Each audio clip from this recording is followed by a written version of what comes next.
Hello, everyone. It's really a great pleasure to have today to celebrate our 20th anniversary of Lab Agile Methods Kent Beck. I will do a quick introduction, and it's really great to have him here. He was a great influence on software development, but I would like to highlight the influence he had on my career and on many students in Brazil. I finished my PhD on parallel computing in '99, and after going to UPSLA in 2000 and talking to Fabio, we decided to start teaching stream programming in 2001. The main reason was it was the best way to program for us, so we had to teach this to the students. After that, Agile methods became one of my research topics, and we were able to form more than 600 students, many of whom are spreading Agile methods on their own. After all these years, the course still starts with the original 12 XP practice. And then the students can apply continuous improvement and find their own Agile methodology. Thank you, Kent Beck, for helping change the software development world for better. And we are willing to hear you. Please.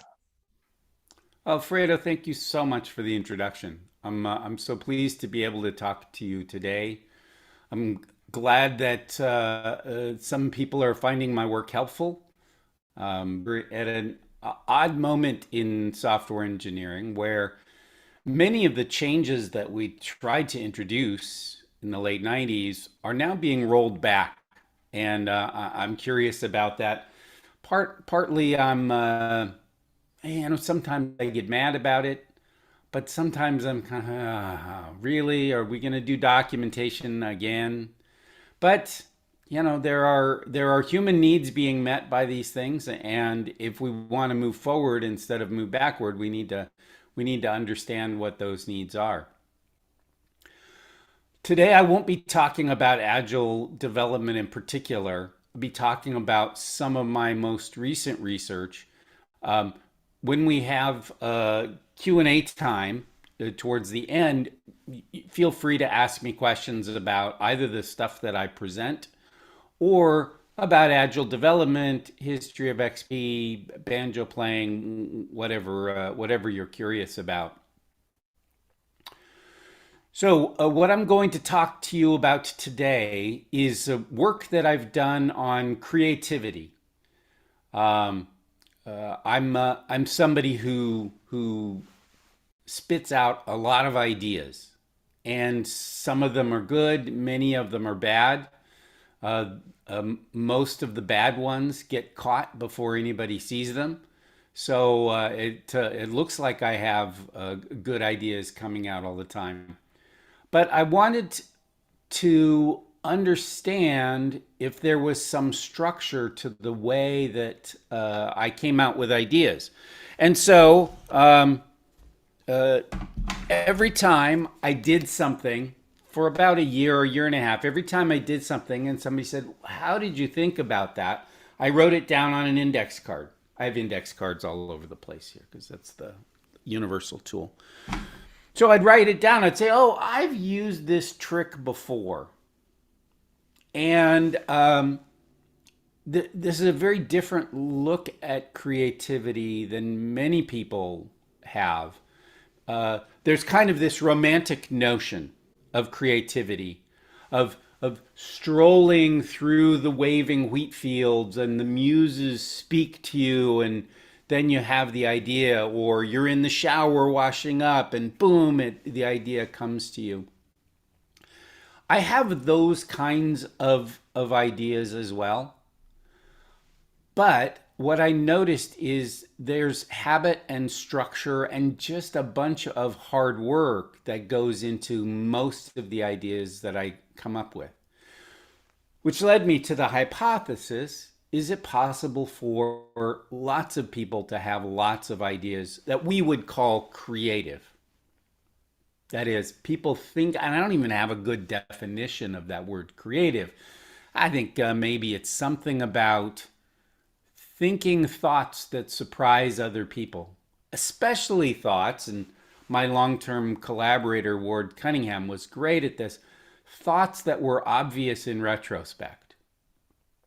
So saying something, people get surprised and think, well, of course, that makes sense.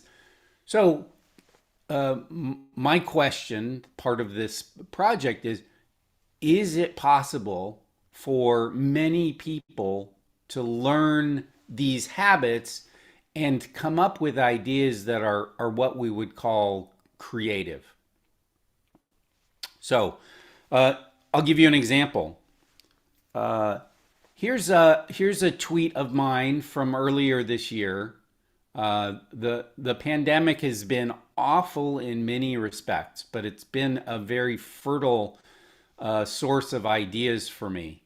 I guess because I'm sitting here communing with my banjos, I have plenty of time to think new thoughts.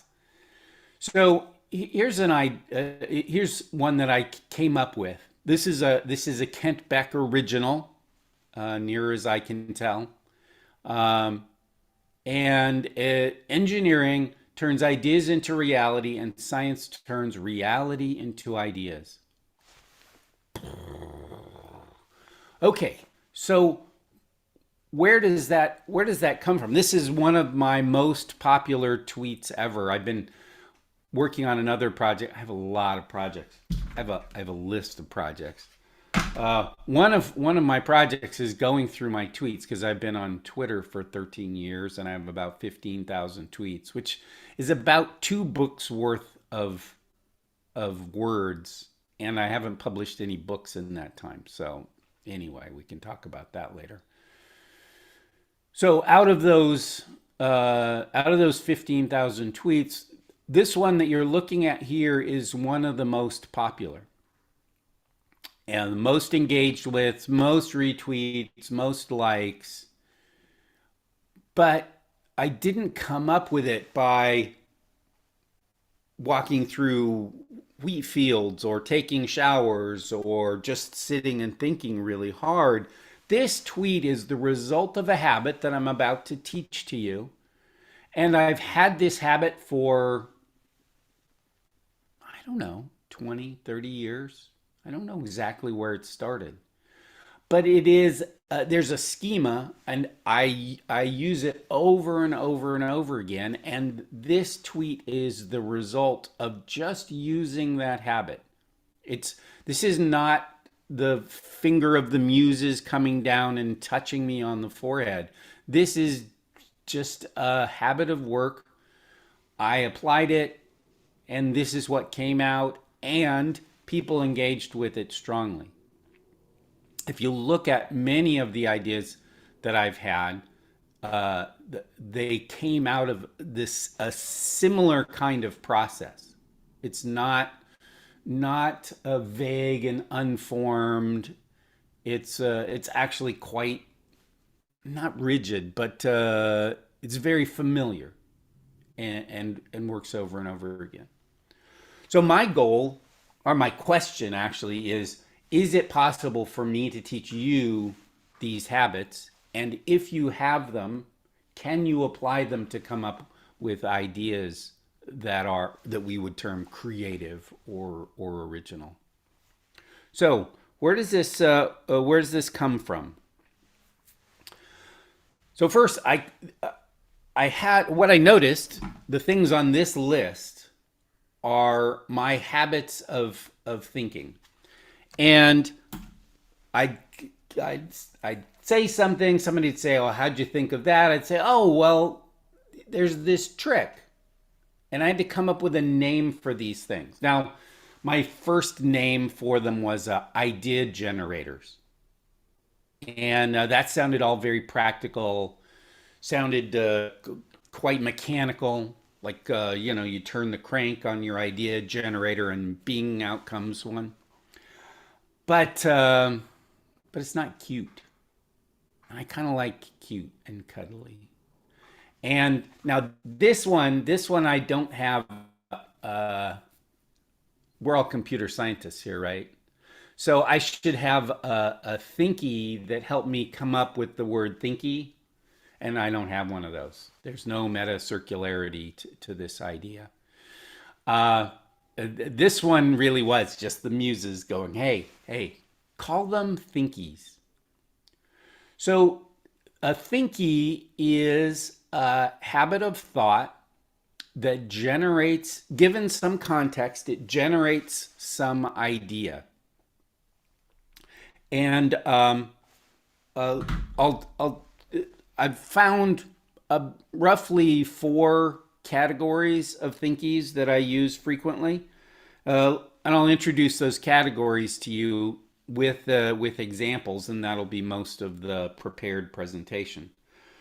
So there's a category of Thinkies that all have to do with manipulating language. So one of them is anytime someone begins a sentence with the word obviously, I immediately imagine, what if the opposite is true? Just always, just as a habit. The thinking behind engineering turns ideas into reality and science turns reality into ideas.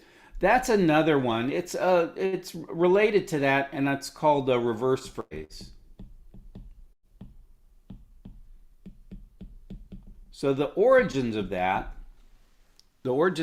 tweet were the original phrase, engineering turns ideas into reality, which is kind of a,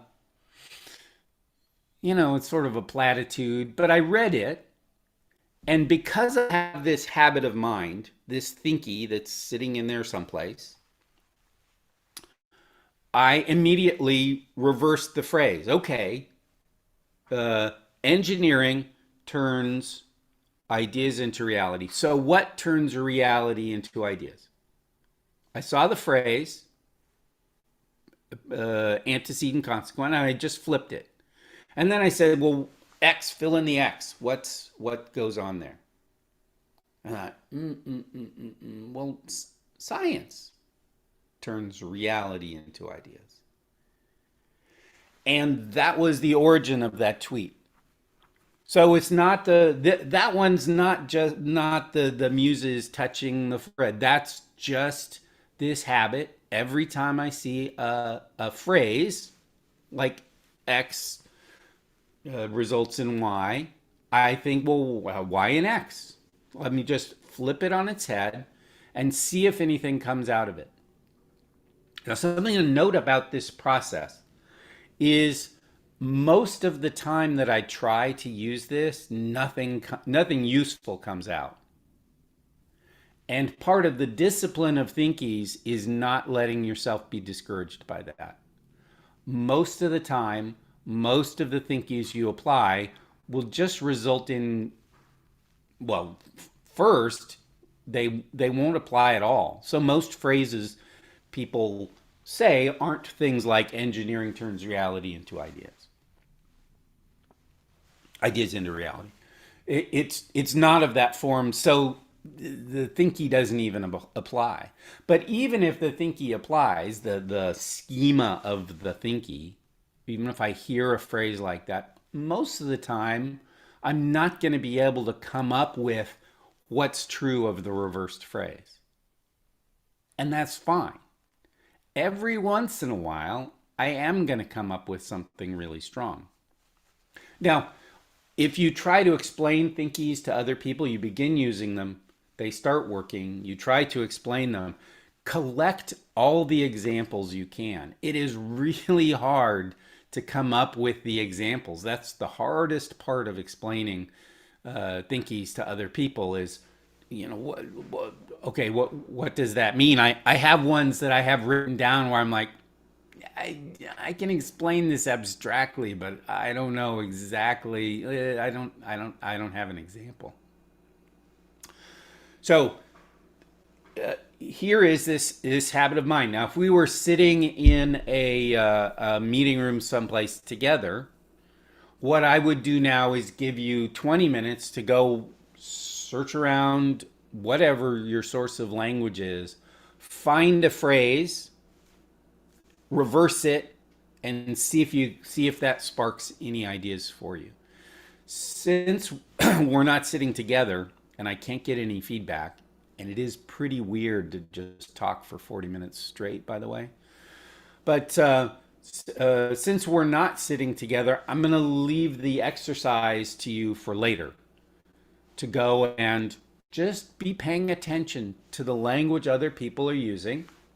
And if you hear something which is kind of a reversible phrase, then try reversing it and see if anything comes out of that. Okay, so that's language, and there's probably a handful of language-oriented thinkies that I use regularly.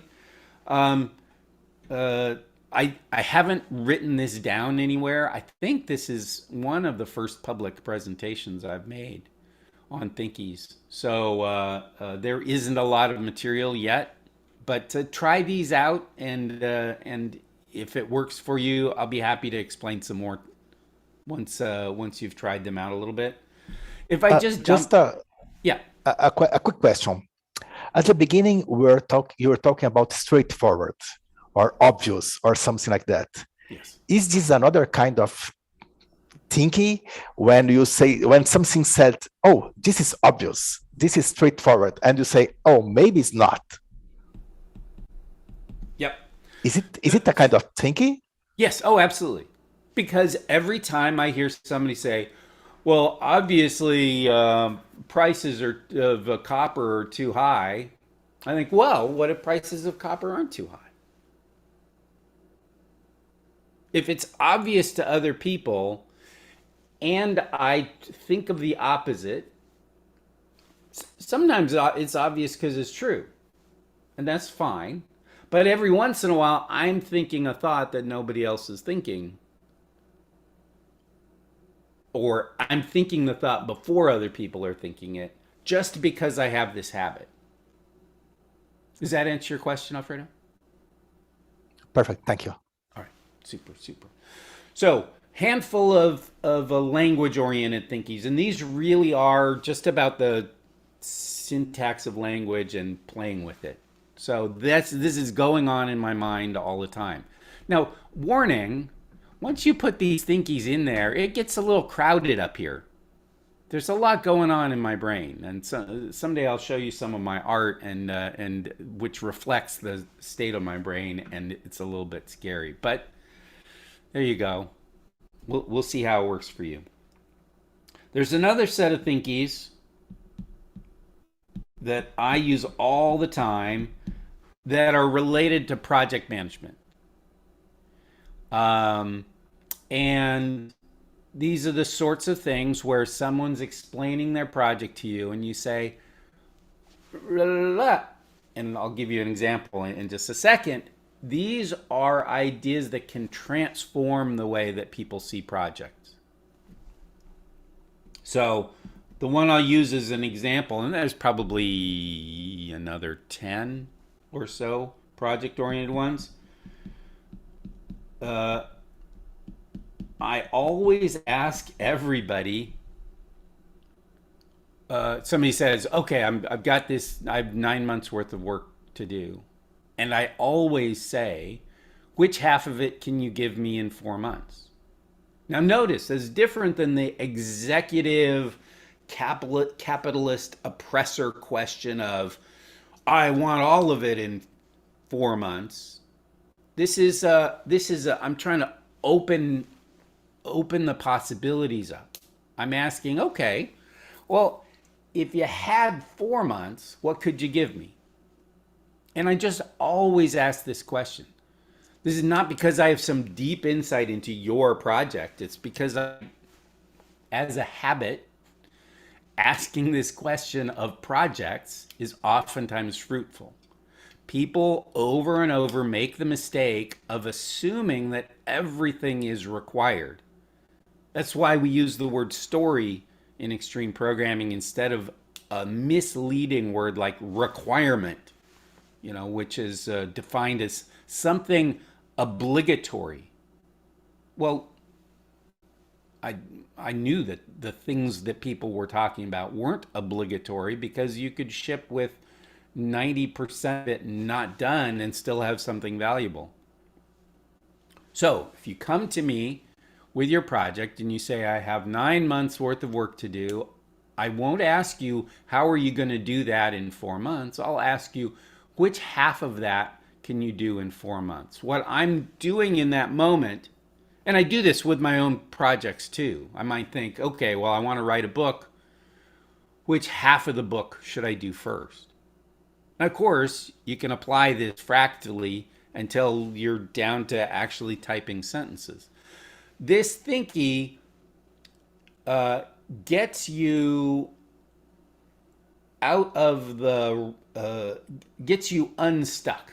Okay, I've got this big ball of stuff. I have to do it all. If I don't do, if there's any of it missing, then disaster. And that's never true, but it's easy to get stuck there. So by asking myself or asking other people, which half can I have first in half the time, I'm encouraging thinking about priorities, and that thinking about priorities, what's really necessary and what's just a nice to have, that thinking is oftentimes unlocks paths to value that didn't exist before. So this is just a habit. I always ask, which half of it can I have in half the time?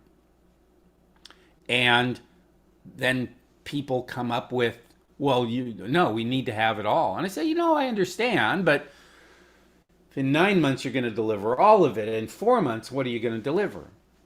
Oh, well, we could do this, we could do that, we could do, maybe for these customers, all we need to do is this and this and this. Oh, is that really going to take 4 months? No, we could do that in 2 weeks with a spreadsheet. Super. Just to clarify, yes, when you said 9 months, why don't you ask 4 months and a half? You asked for 4 months. Is it on purpose? I'm an engineer. 4 and 4.5 are the same. Okay, thank you. So there's a set of thinkies about language, which is manipulating the words that are flying by all the time. There's this set of thinkies about project management. The next set of thinkies is I'm happy with this one. The next phrase I'm not so happy with. Models. So you see all the books over here. They are filled with various models for looking at the world. Turns out, for me, there are a double handful of these models that I just use all the time. And I'll introduce one of them to you now. Let's say we're talking about NFTs. I don't know, are NFTs a big deal in Brazil? Not yet, but they're becoming. It's kind of metaverse is becoming, and everything's. We are trapped in this digital world. Fantastic. So I'm experimenting with NFTs. I'm very curious as somebody who wants to create content and get paid for it. But yeah, CryptoPunks. This is stupid. It cannot possibly make any sense. Why CryptoPunks are worth $1 million? It's ugly, and yet they're worth $1 million. It makes no sense whatsoever. If I'm thinking like that, I'm never going to come up with something new. Fortunately for me, I have a thinky called Trust the Market.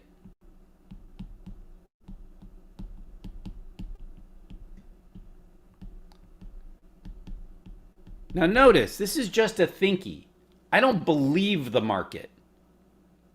The market comes up with some crazy stuff sometimes. This is an exercise in idea generation. When I see the market pricing something at a price I don't understand, a price that's crazy, couldn't be right, must be wrong, the thinky is, hang on, let me trust the market just for a second, just to generate ideas. And let me think about what would have to be true for these prices to be accurate. Now, the result of that question might still not make any sense. And that's fine. Thinkies generate ideas. They don't generate good ideas. They're good sometimes, but they're just there to generate ideas. But that question, what would have to be true for the prices of CryptoPunks to be accurate? What if I'm wrong and the market is right? What could possibly be true? I follow, on Twitter, I follow a guy named Venkatesh Rao, who has some very interesting writings and has been experimenting with NFTs. And he said something the other day that snapped my head back. He said, what if NFTs like CryptoPunks will be used, the prices would make sense if there is some optionality embedded in NFTs that we just don't understand yet. I thought, okay. So I'm not really paying $1 million. I don't have any CryptoPunks, just to be clear. I'm not paying $1 million for an ugly pixelated picture. I'm paying for something really cool that happens in the future. Huh. Well, what might that be? Oh, well, I don't know. Let me start thinking. What might be worth $1 million? And now the idea generator has started. And it started because I began with this thinky that says trust the market. Now, I have problems with capitalism. Yeah, I'm not making a political statement here. I'm trying to generate ideas. When I look at, say, I live in San Francisco, houses are insanely expensive. Makes no sense how expensive houses are here. Trust the market. What would have to be true for San Francisco house prices to actually be a reflection of value? Oh, well, maybe being physically this near so many other geeks has a bunch of value. Oh, but maybe it's not valuable to me. But what is that value, and how can I tap into that? How can I get connected to that value? Maybe I'm missing something about San Francisco. What is it? Let me now I'm looking. Now I'm thinking. Instead of being houses are too expensive, I'm in this search mode that got kicked off because I had this thinky. Now, for me, the models, I can just show you the whole map. This is the current iteration of the whole map of all the Thinkies. You got that? Super. So there's like 10-ish models that I use all the time. And someday I will write all this stuff down, or you can come up with it, and then I don't have to. So that would be good. So we have habits of language. I'm parsing what I read, what I hear. We have some project management stuff, which comes, if you've been studying extreme programming, all the project stuff will come very naturally to you. Models, it come from all over the place. And the last one is what I call frames. And I'll give you an example. These are oftentimes the moment of clarity for me comes when I reframe a situation that's troublesome in some way. And I say, oh, this is an optimization problem. Oh, puff. Now I know exactly what to do. So the example I want to give you is one that I have made a lot of money and had a lot of fun with, it's called compared to what? And this is a great thinky when somebody says, oh, this is the worst project. We have so many bugs in our project. And I say, compared to what? Oh, So do we have lots of bugs? This is a way of again, like unsticking my brain. If I think, oh, this is, I feel very stuck. Okay, so we have so many bugs. Yeah, compared to what? Okay, well, let me go look. Let me compare this project to other projects. Or I think, oh, I'm so tired. Compared to what? Oh,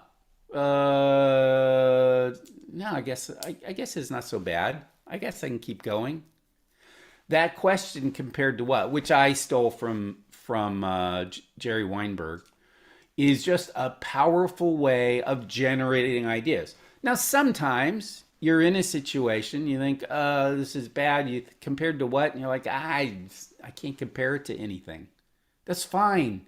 That's what Thinkies do. Thinkies generate ideas. They don't generate good ideas. So but I have this Thinky sitting in here that's just waiting for somebody to make a vague statement of judgment. And then I think, compared to what?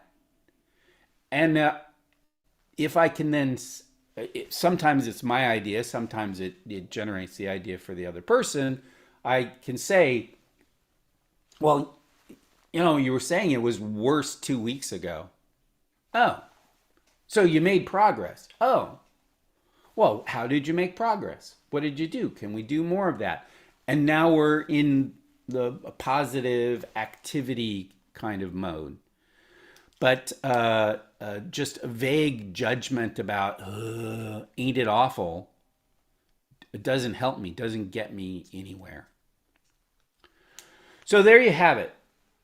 The Thinkies, I've got about 30 of them that I've identified so far, and it's slowing down. The ones that are here, you could begin using already. See if you can make a habit of it. You hear a phrase, you reverse it, see what comes out. Maybe nothing. Thinkies don't generate good ideas, they just generate ideas.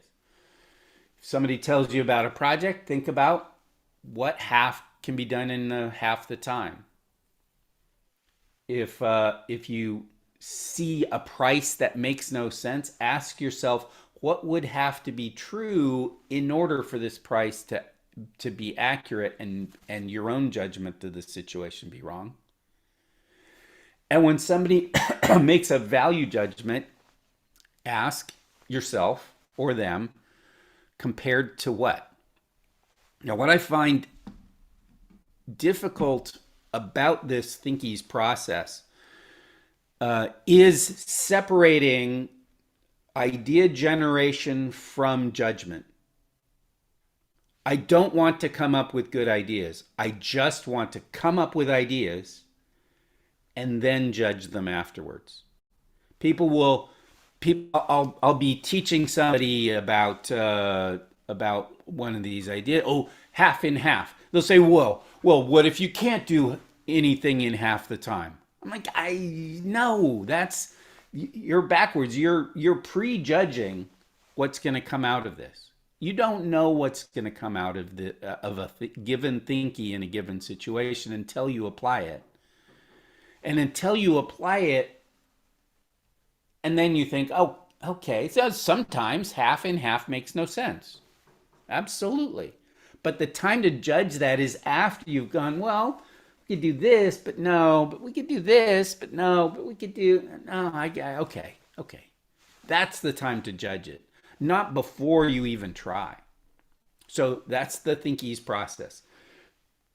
Learn the habit, begin applying it, but apply it without judgment, and then judge the results. as opposed to, oh, I'm so stuck.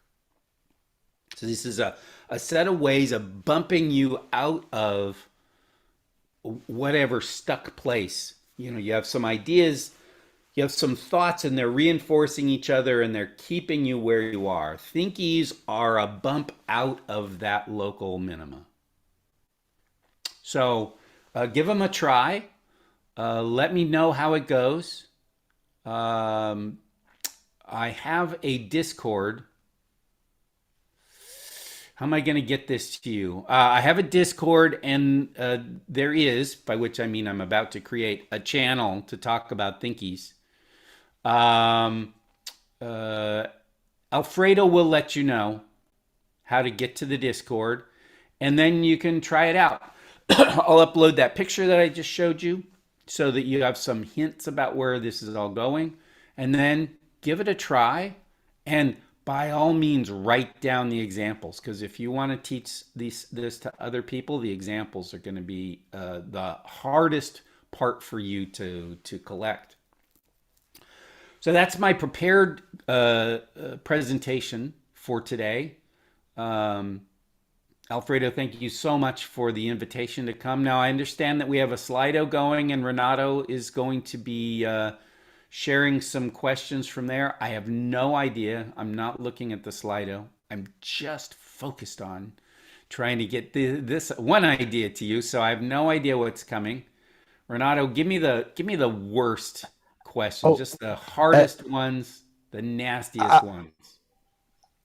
I'll just start with a question about Thinkies. What about a meta Thinky that would be slack time? Because when you do not have any pressure, maybe ideas just appear. Don't you think that the slack time can be a meta Thinky? Okay, so Slack is a project thinky. Um, for me, this is all going all the time. I don't need Slack time in order to apply these. This is the part of idea generation that's just a habit. Now, absolutely, I take long walks. I live in San Francisco. There's lots of hills. I take long walks. I get ideas, hour number 3, and I'm kind of huffing and puffing, and my brain finally slows down, and I get ideas that way too. That's a legit form of idea generation. I use it myself all the time. Thinkies is a different thing. Thinkies are really concrete habits, and for me, the experience is very different. The other day, I woke up Saturday morning. I woke up and I realized, oh, I know how to explain software projects to executives who don't understand programming. That wasn't a thinky. That was a touched by the muses moment. Now, I don't. I, I'm confident that I'll be able to figure it out. It's not that I have it all worked out, but that's the kind of idea that's like, yeah, Slack. I was in a new city that bumps me out of my place. So I that kind of inspiration also works. But Thinkies is a very different thing. Thinkies, my hypothesis is that lots of people can learn to just apply these things, and it doesn't require some mystical moment. It's just some Okay, hard work. so uh, I would say that thinking is more a deliberate practice that you have to keep it Yes. going and keep it. Okay, great. Thank you very much. Renato, can you ask some questions? Yes. I'll also jump in and ask a question for you, Kent. Uh, you told us that those thinkings are a way of generating ideas, not necessarily good, usually not good ones. Uh, but what do you think? How do you see when an idea is good? Do you believe it's obvious, or it's something that you need to evaluate those ideas to try to determine if it's a good investment to follow with them? So I both teach and practice progressive investment. So take this idea of NFTs creating options for something that we don't see clearly yet. I'm going to tuck that thought away. Maybe I'll go spend 15 minutes playing with ideas. Draw some stuff, sketch, talk to somebody. If something comes out of that, then I might spend an hour on it. Let me research. Is there something like this already? Is somebody already doing something like this? If there's something there that I can do, I might spend a day on it. If I'm excited about that, then I might spend a week on it. But what I don't want to do, I don't want to get caught in sunk cost fallacy where I have an idea and I fall in love with it.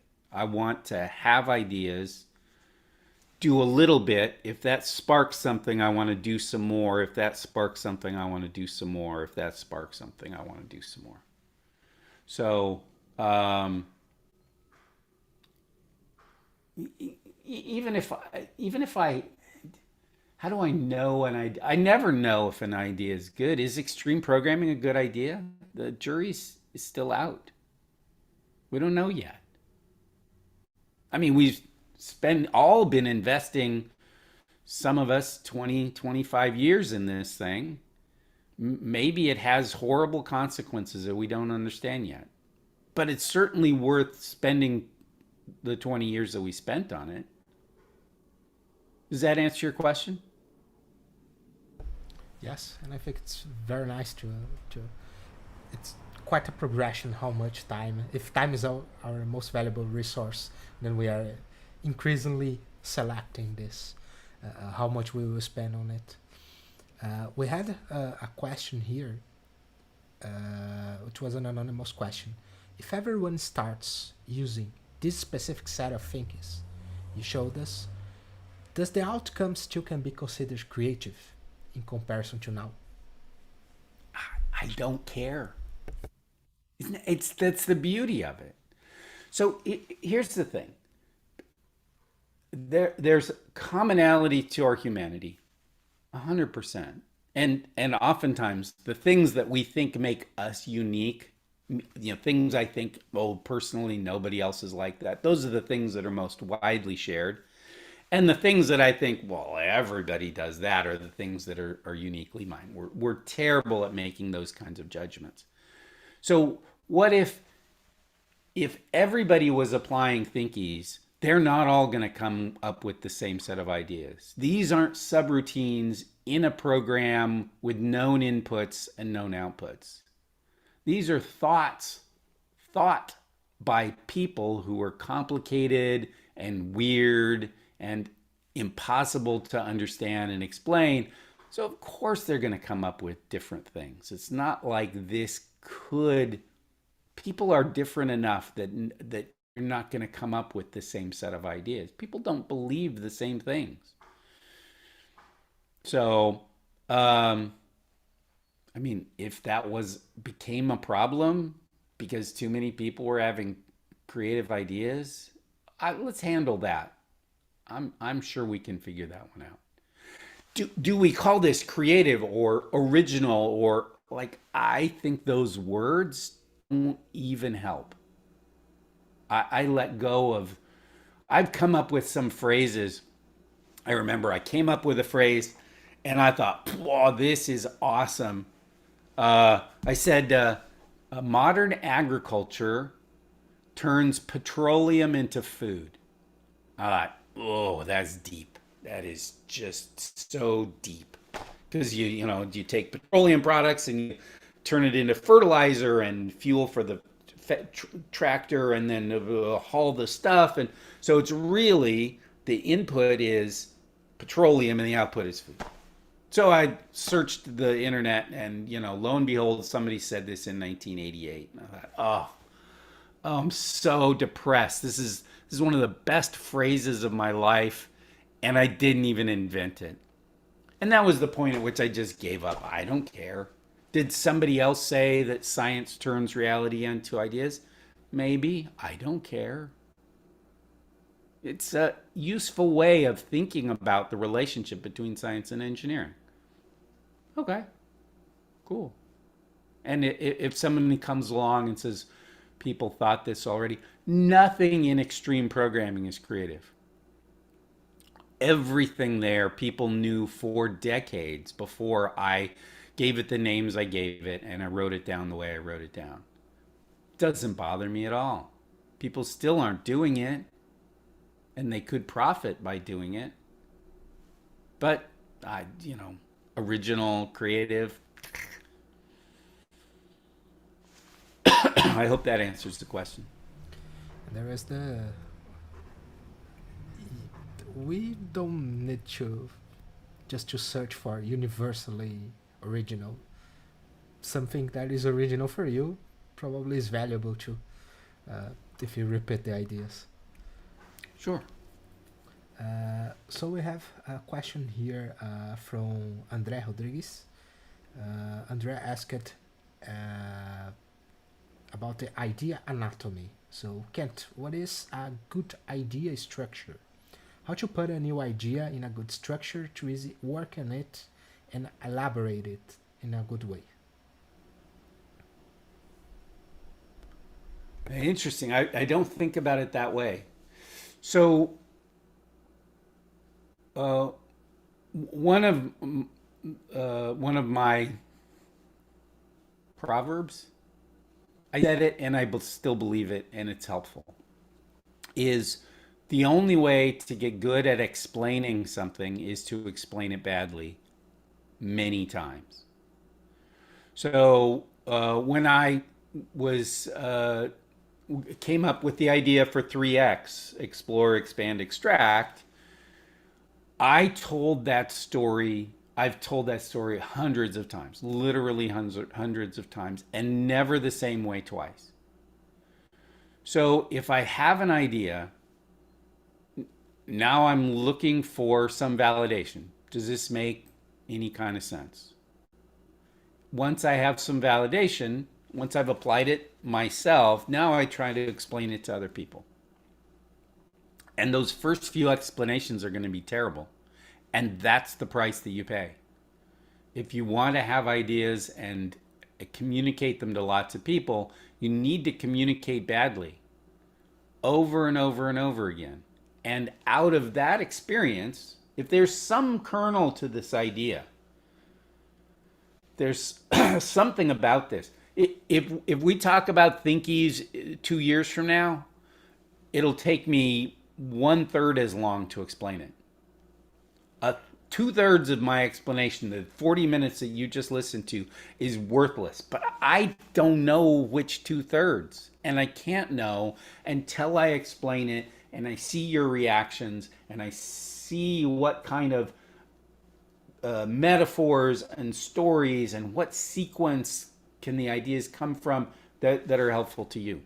So I don't, anatomy of an idea I don't think of in that way, but how to refine an idea. I have a post someplace, Google knows, called Idea to Impact, about this sequence of going from I have some idea, I apply it to myself, I explain it over and over and over and over again, and eventually I get to the essence of it. I get to something that's simple and straightforward and that I can explain to other people.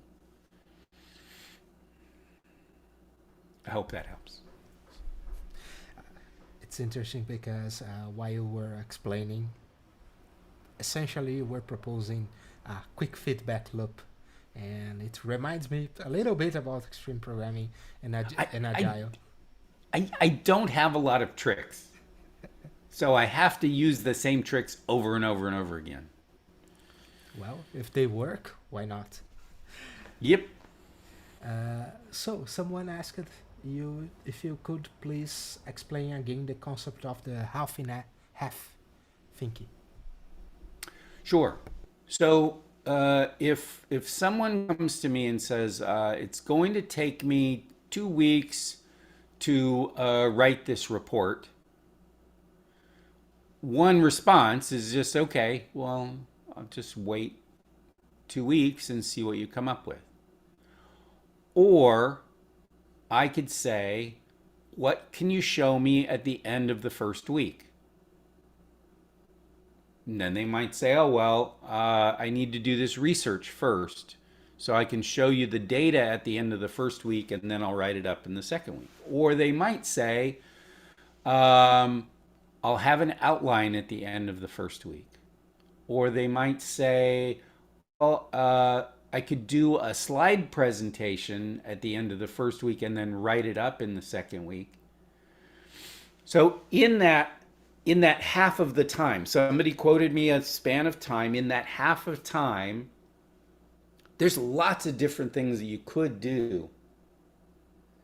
And the order probably matters a lot.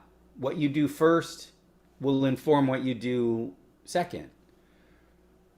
So asking that question, well, which half can you give me at the end of the first half of the time, or asking myself that question if I'm looking at something that's going to take me a while. I'm working on an art project now that's probably going to be 200 hours worth of work.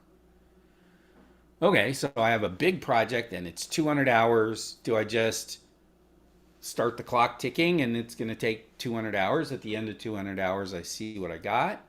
Well, what if I'm making mistakes? I better not do that. Well, what half can I do? So I'm doing little studies, and I'm trying out different materials and different combinations of this and what colors and blah, blah, blah, blah. You know, how will it be presented? I'm trying out a bunch of stuff. If I just said, well, I have this artistic vision, you know, come back in May. Well, you know, a lot can go wrong with that process. A lot can go wrong. But if I say, oh, well, you know, what am I going to do this morning to make things a little bit closer to what I'm envisioning? Oh, well, I know what to do next. And that generates some information. And now I have better ideas. I have some feedback. I have emotional energy to try the next thing and the next thing and the next thing. So that's the half in half thinking, is anytime there's a block of work in a span of time, I always ask, which half can I have in the first half of the time? I hope that helps. Iteration. So we had two other kind of meta questions here. Okay. The first one is, do you have a Thinky to generate Thinkies? And the second and related one is, are you using Thinkies to try to feedback this Thinky map that you showed us? So to the first question, no, I don't. The way that I came up with my list of Thinkies, which isn't comprehensive, this is just my habits, is every time I thought of a thought and it was recognizable, oh, I've used this trick before, I just wrote it down. And wrote down, for many of them, I wrote down the example too, which is the ones I didn't write down. And now I look at it, I'm like, what does that mean? That's how I know. Keep the examples. So yeah, I don't really apply the process. I don't apply that process to Thinkies. I've certainly applied mind mapping to organizing Thinkies and being able to categorize them and present them and so on. I don't. To me, mind mapping is not so much. It doesn't feel the same for me as it's a way. Thinking is about creating something new. Mind mapping for me is about organizing a mass of things that already exists. Sometimes you'll see holes in a mind map and know that you should fill something in, but not so much. What was the second question? The second one was if you are using Thinkies to feedback the Thinkies map. No, not really. The process I use is just explaining it badly to people. Sometimes people are bored or they're like, who cares? And sometimes they get really excited. And then I know, okay, well, explain it that way more next time. Yeah, there is one here. Also, And we're about at time, right? I want to be respectful of your students' time. yes. Well, But go ahead. regarding our students, we have a 2-hour class, so we are more worried with your time, and we don't want to overextend. This question here is, how long has it been since you realized that Thinkies existed, and how long did you take to consolidate these thoughts in this point you are now? So I started this project about somewhere between 25 and 30 years ago. I outlined a book called How I Think. This was probably right after Smalltalk Best Practice Patterns came out, something like that. So the project's been going on in the back of my mind for a long time. And that's the way I've got a giant warehouse of background ideas, and every once in a while one of them pokes his head up and goes, okay, I'm ready for you to work on me now. Then about a year ago is when I realized, oh, this is really simpler than I thought. I just have these habits. Like I say, I only got so many tricks. I use them all the time, over and over and over again. And there's these tricks. And you know, when I ask somebody compared to what, and they think, oh, that's such a great question. I'm like, yeah, I know. But it's not because I'm so awesome. It is a great question. I happen to know to ask it. Now you know to ask it too.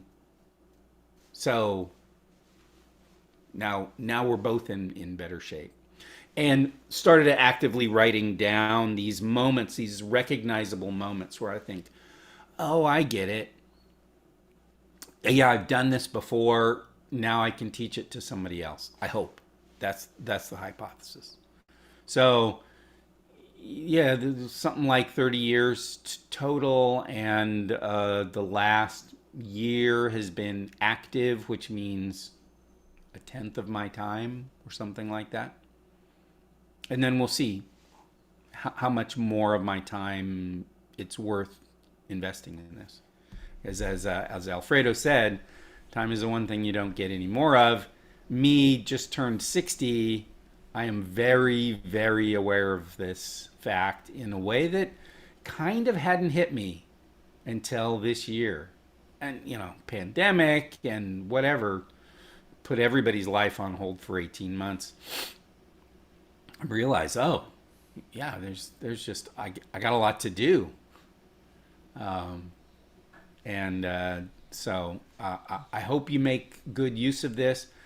My voice is about gone, and so I am going to draw a curtain across my participation. I hope your class gets some good benefit out of this, and folks on YouTube, I hope you do too. Alfredo, I'll send you that link to the Discord where the conversation about this is about to start, and then we'll figure it out from here. Perfect. Thank you very much. Now Renato will make a little closure. Thank you. It was great. Yes, and thanks again, Kent. It was an awesome talk, and please preserve your voice. We surely want to listen to you more in the future in many other channels. So thanks for everyone for participating. It was a pleasure to have Kent here to celebrate these 20 years of our Agile XP Lab course, and nobody best to be here to crown this all these special lectures that we have than Kent himself. Thanks, Joe, for being here with us today once again this participation. And for everyone who wants, we have also other awesome talks available in our channel. Don't miss. Many colleagues from John, from Kent, from Great Butch to Erich Gamma, who recently lectured for us, and to everyone. So have a nice end of semester. This probably is the one of the last talks we'll have in 2021, but 2021 is ending. So thanks everyone for being here, and we hope to see everyone soon. Oh, bye-bye. Thank you, Renato, and thank you, Kent, of course. So we